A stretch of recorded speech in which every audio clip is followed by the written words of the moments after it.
भूखल पियासल तिवई जो तारी तेरा भइल उगी उगी उगी सूरज देव और घ के बेरा भइल 3 दिन से भूखल पियासल तिवई जो तारी तेरा भइल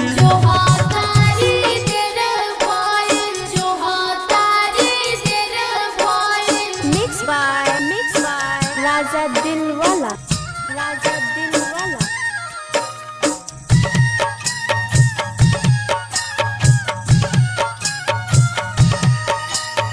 पोनिया में खड़े होके जो तारी कब से सुनिए सूरज देव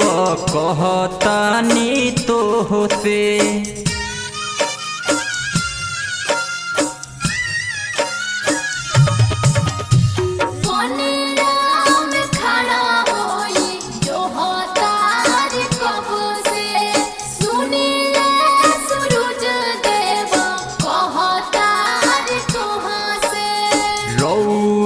से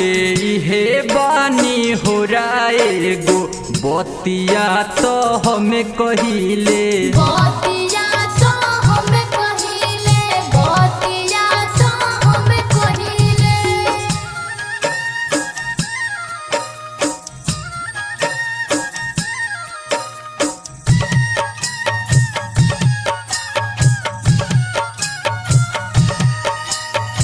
आसरा लगाई हम करतानी बरते कर जानी देर रउआ इहे बाटे सरते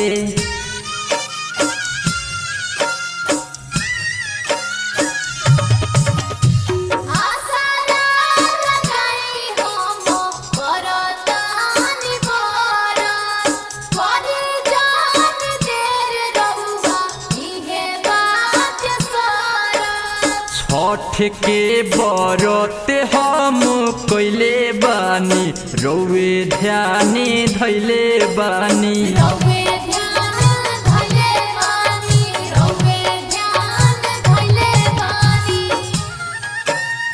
मिक्स बाय राजा दिलवाला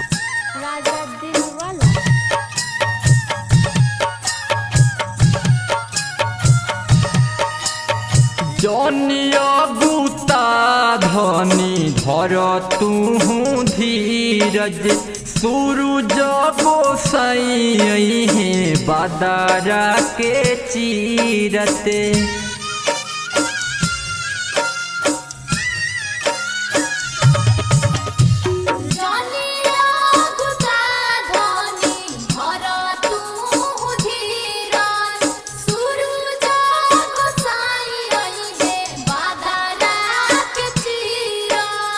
राइटर सुरे शंकर कहेले घाट तभी कसे अइले